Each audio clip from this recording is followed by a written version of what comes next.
Welcome back to the Daily's Double Shot. My name is Austin Siedentoff. And I'm Natalie Huynh. We have a variety of segments for you to kick off the first episode of our spring quarter. To begin, we show a profile of UW's Black Leather Knights Club. A group of students collaborate to create their own feature film. Austin takes a random street survey. First Nations has their 40th Annual Spring Powwow. ROTC Army shows what they're up to at 6 every morning. The UW mock trial team prepares for their national championship tournament.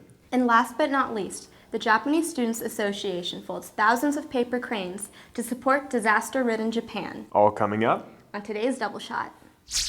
Ooh,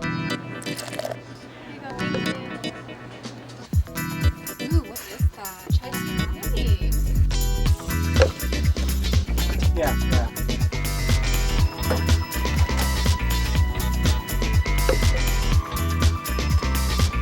I'll see you there. Okay.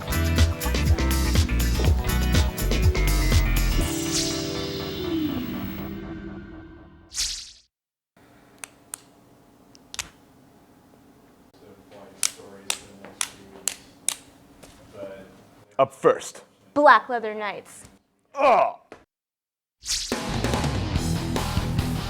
There's a club at the University of Washington characterized by epic sword fights and stylish leather. The club's roots go back to Issaquah, Washington, where a group of high school friends started a sword fighting club called the Highland Guard. The friends graduated and moved to UW, creating a new incarnation of the group known as the Black Leather Knights. The Knights have been seen around campus clashing in mock warfare. We had the opportunity to speak with the Knights about their club. Black Leather Knights is a club here at UW, and we meet every Saturday at 2 p.m. and we fight with foam swords. I love Black Leather Knights. It's a rush, it's exhilarating, it's super fun, and pretty safe. It's just what we like to do over the weekends. I love Black Leather Knights. It's really fun. It's a great way to be part of the community here at UW. It's a lot of fun. I mean, even though it's cold, beating people, it's always a good time. We organize battles every Saturday, and I don't know, I just think it's a blast. At first I was kind of hesitant, being a girl and all, but yeah, the first time we met, it was a blast, and I totally got sucked into it, so. The Black Leather Knights look pretty fun, but they are strongly characterized by a few particular norms that people should be aware of. There's some rules, like you have to come in leather, you have to be a little bit of a punk, but everyone has a little in them. First requirement is to have a black leather jacket, otherwise you cannot be in the club. We wanted to make it more badass, thus we are required to wear black leather jackets. We have a couple lender jackets, and we just invite people to come and join. And so we all ordered these foam swords. A lot of people like to add their own embellishments to theirs. I haven't done that yet to mine, but I'm planning on it. So you kind of just want to make your sword your own. You just establish a relationship with it, and it's your pal.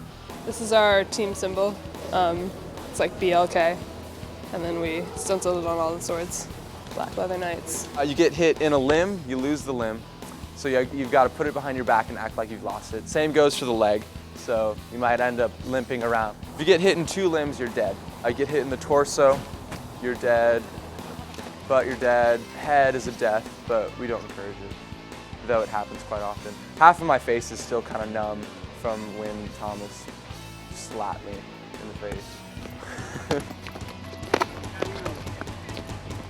We've had a few, hits to the face, but it's nothing too painful. They don't hurt too bad to get hit with. It's mostly safe. No one's had to go to the hospital. Joining the Knights is pretty easy. Those amongst you with a brave heart, a punk attitude, and impeccable fashion sense should check them out. We have a website actually, www.blackleatherknights.com. You can email us there. I will be right back. I need to go get a leather jacket. All right.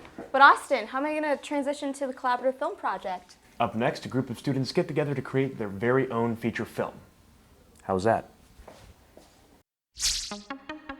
Students at the UW are working on a feature film, Black Hat, as part of the collaborative film project. Muad Musad, the director, explains the purpose of collaborative film project in detail. I wanted to create a platform where other people can come in and meet other people and work together in something, and then share the resources, share equipment, share everything to create something that's very high quality and all that, but also make it open to anyone that's interested to come on. Black Hat is currently in pre-production. Right now, We are talking to a production company that's willing to provide us with cameras, grip, gear, and crew as well. So we're heading the right way so far. Muad is planning to have the film entirely finished by 2012. Black Hat is a dramatic thriller involving computer hacking and moral choice in a college setting. Jacob Lichty, the writer, tells us the process of writing the film. This project came to me in December with our executive Muad Mused. He was in the UW Film Club, and I got an email through Facebook about kind of this, hey, who wants to get a start in the film business? With the screenwriting process, I had a guy who was a co-writer with us, Peter LePay, very familiar with that world. He's a CS major. We started this project going about 1,000,000 miles an hour. Me and Peter wrote the script, the first draft, in a month, and then we started gathering all of our data and all of our stuff, what we needed to do. I guess the best way to put it is my DP, Ben Lucas, but he said this really cool thing. He said, any creative endeavor, there's 3 things. There's good, there's fast, and there's cheap. You pick 2 and you move on. You can't have all 3. And at first we were going fast and cheap. And we switched fast for good. And I think that will be, there'll be a lot of benefit to that. That's what I'm talking about. The computer scene is a lot more interesting than people give it credit for. So let's kind of take a look, let's get them behind the doors, show them a world that they're not really interested in right now, and make them interested in. And the main thing that we want to do with this film is get these people in this world and interested in something that they don't know about. For more information, visit their Facebook page at www.facebook.com/blackhatthemovie. Stay tuned for a follow-up on the collaborative film project in the near future. Excuse me, Natalie, but I'm asking some random questions. Would you please tell me, what are you doing right now? I'm making a feature film about life at the Daily. But wouldn't that be a documentary? I'm gonna go ask some more people some more random questions. I hit the streets on a sunny spring day to find out just what the student body was up to. Why Foursquare? It's kind of like a throwback to elementary school, kind of give people a little bit more nostalgic, And who doesn't want to play Foursquare? Where is your favorite place to eat on campus? Quad. Finish the statement. Zombies are Great. humans are Food. Where's your favorite place to eat on campus? Probably one of those trailers out in Red Square. What are you guys doing in a tree? We're monkeys. We like cherry blossoms. Which building? Tracking down a human trying to get into a building. Finish this sentence. Humans are awesome. Zombies are evil. Where is your favorite place to eat on campus? My favorite place to eat on campus, probably Tiki. I would have to say the McMahon 8 dining hall. Why? Probably because I can go down there in my underwear and no one will really care because I don't have to go out on the street. And it's always warm and there's a variety of food. What kind of a zombie are you? Super. What does that mean? That I'm awesome and I can throw socks. Nice. What is your favorite brand of dog food? Fascinating. Hopefully now you have a brief snapshot of how students live on a beautiful spring day. I'm Austin Siedentoff, and we'll be back after this break.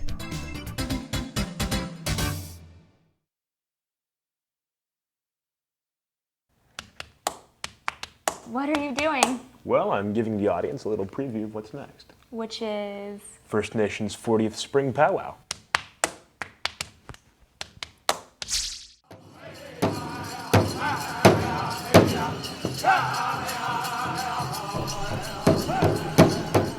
First Nations held a 3-day-long intertribal powwow this weekend. It is the largest student-run event on campus, bringing in an average of 8,000 people every year. A powwow is a social gathering among tribes to visit with old friends, make new ones, dance, eat, and most importantly, have fun. We talked with some of the people in attendance to find out more. I'm a traditional dancer. I come from Oklahoma. I'm a member of the Caddo Nations. This breastplate I wear, you can see it has bullets in it. It has dog tags on it. I am a veteran. I'm dancing for all the veterans that can't be here today, whether they're in the hospital, whether they're in jail, or whether they're on a foreign soil. Well, the bells, these particular bells here are actually India prayer bells. I had these bells sent to me from India. The purpose of the bells is so when I'm dancing, the spirits can hear me and know where I'm at. The spring powwow has been taking place for 40 years. Each year you want to bring more people in and into your circle. So what you want is to be bigger and better each year. Without a beginning, we wouldn't be here today. The first year is just important as the 40th year, just like the second year was just as important as the 41st year. People of all ages participate by stomping their feet in rhythm with the beating drums.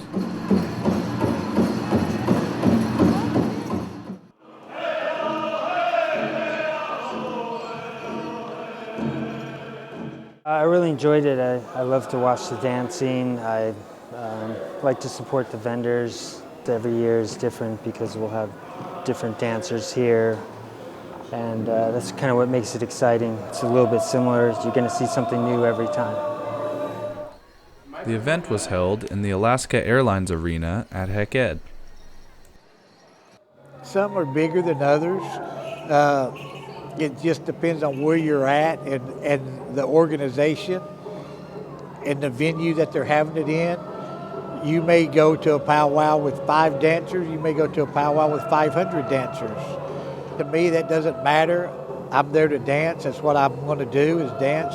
Whether there's 5 people or 500, it doesn't matter to me. The more the merrier, of course, especially for the spectators to try to see and learn our way of life and a little bit about who we are.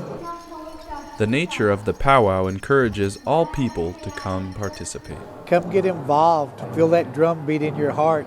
Come out there in that arena. Dance a dance or two. See what it really feels like. Then you make the choice for yourself if that's what you want to do or not. This is what we do. We dance.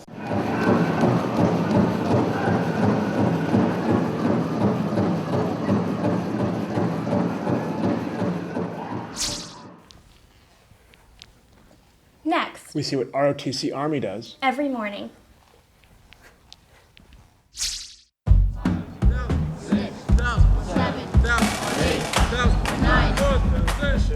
At 6 a.m., when campus is empty and most of the UW is still asleep, ROTC Army students have already started the day.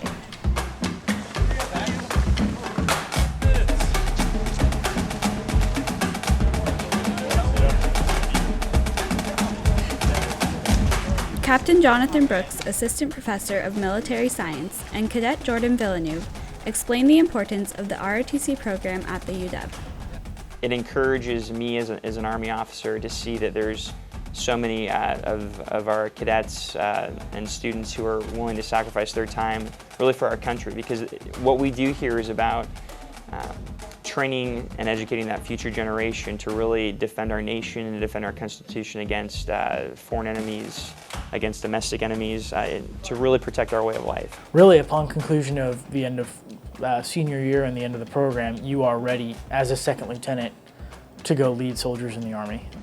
A typical week for ROTC cadets consists of 3 mornings of PT or physical training and 1 L-Lab or leadership lab session. PT is designed to essentially give cadets exercise, but also learn more about the Army through physical training and through working as a team. And L-Lab is a time where students can really take the concepts that they're learning in the classroom and apply them in the field. So that's what a week's going to look like for most cadets. 3 days of PT, 1 day of L-Lab, and then obviously the classes on a regular basis. ROTC cadets have a regular UW class schedule and work to balance academics with Army training. Cadet Lindsay Keith describes her normal routine and why time management is critical. I wake up really early and I go to PT or we have L-Lab and then I go to class. Then after class I have to do my homework and then you make sure you go to bed on time because you're too tired to really go out and do anything else. So it keeps me in shape, it keeps me on time, teaches me proper leadership skills that I think are necessary in any workplace, whether you want to be active duty or reserves or still be in a civilian life. Like anything else, it's about priorities. It's making sure you know what needs to be done now and making sure that's finished. ROTC doesn't slow down for a normal school life. You just keep going, so you just have to be really dedicated. It really teaches our cadets how to multitask because there's a lot on their plate.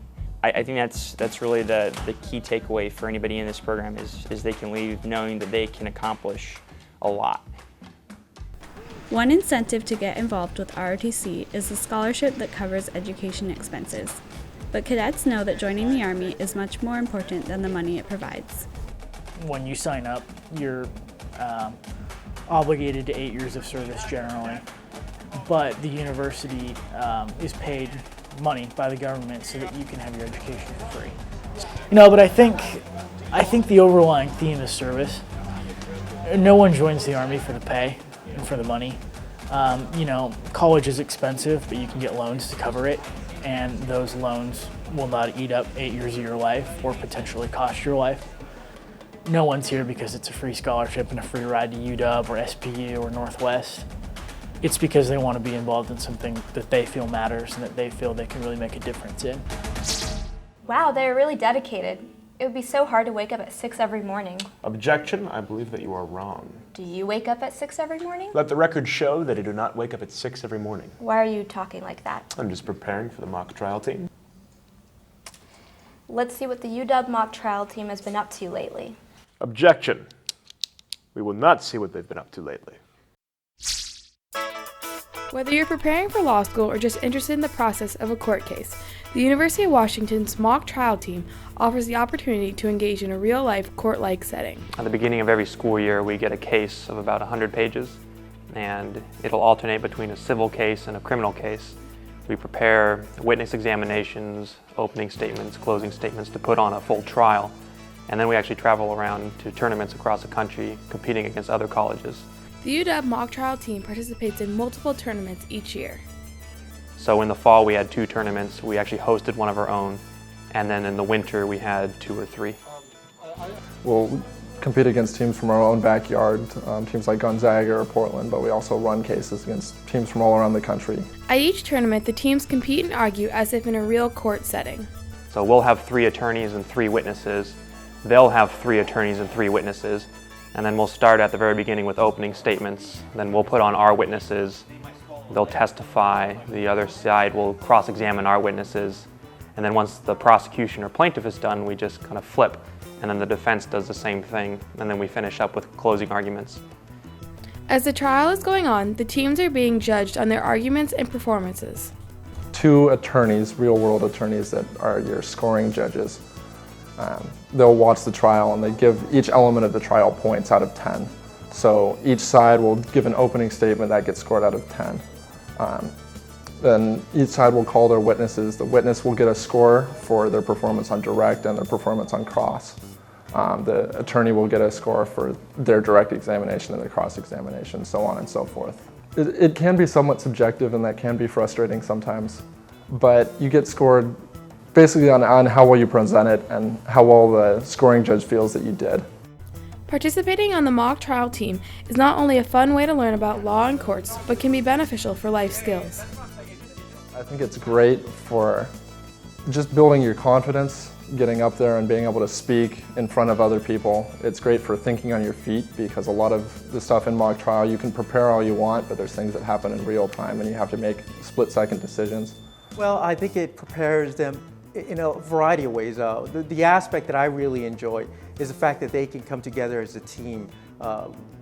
Students from a variety of backgrounds with different interests that can come together collectively, organize towards a specific goal, and then basically succeed at that. I've seen it here and I've seen it in my military career. So those are the kind of skills that it's going to pay off in the long run, way after they've graduated. it's almost like a battle of wits. So it's a lot of fun, but at the same time, it kind of teaches us to think. For more information on the University of Washington's mock trial team, email the team at uwmt@uw.edu.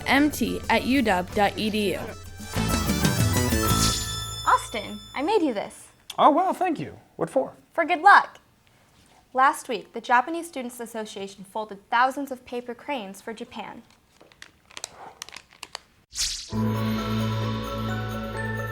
At Terry Lander Hall on March 28th, the Japanese Student Association hosted a crane-making day. The event was held to raise money for reconstruction efforts in Japan after the 8.9 magnitude earthquake. What's basically going on here today is the paper crane making event. Since we had finals during the earthquake that happened, we were unable to make cranes, so we decided to do it the first week of school. I guess what we're really trying to say is, as Americans, what can we do? So by creating cranes, hopefully we can make them into 1,000 cranes, which symbolizes hope and I guess dreams that those people lost in Japan. And we're going to be sending them so that they can feel that kind of hope that's coming from all over the world. And it's not just our campus that's doing it. There's other campuses in the East Coast that are also doing this too.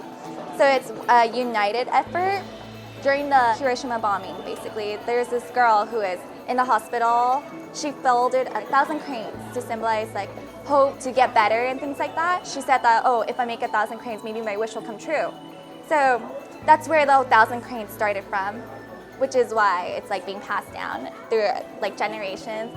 And so now, I guess this is how they're stringing up the cranes together to make 1,000. It's a lot more people than I expected. We're at Terry Lander rooms right now and it's packed, so we had to move to another room also. We didn't expect this many people to come, and it's really great seeing how people on campus, it's so diverse, the people that are coming here. Everyone who's just like wanting to help with the cause and help support Japan in these hard times. We're hopefully going to send them to Japan as things start to settle down, because as of now, it's not really a great situation to send cranes, because right now it's like they don't have space, they're probably just going to throw it away once it gets there, So hopefully we're going to send it to hospitals after they start setting those up in Sendai and different areas in Japan where the earthquake happened. People who are in their hospital beds can feel like, oh wow, American people care about us, the world cares about us. There's still hope. And hopefully that'll bring them, bring back their dreams that they once had. At the end of the crane-making day, 6,183 total cranes had been created. And for each of those cranes, $2 have been donated by the Bezos Family Foundation for a total of $12,366.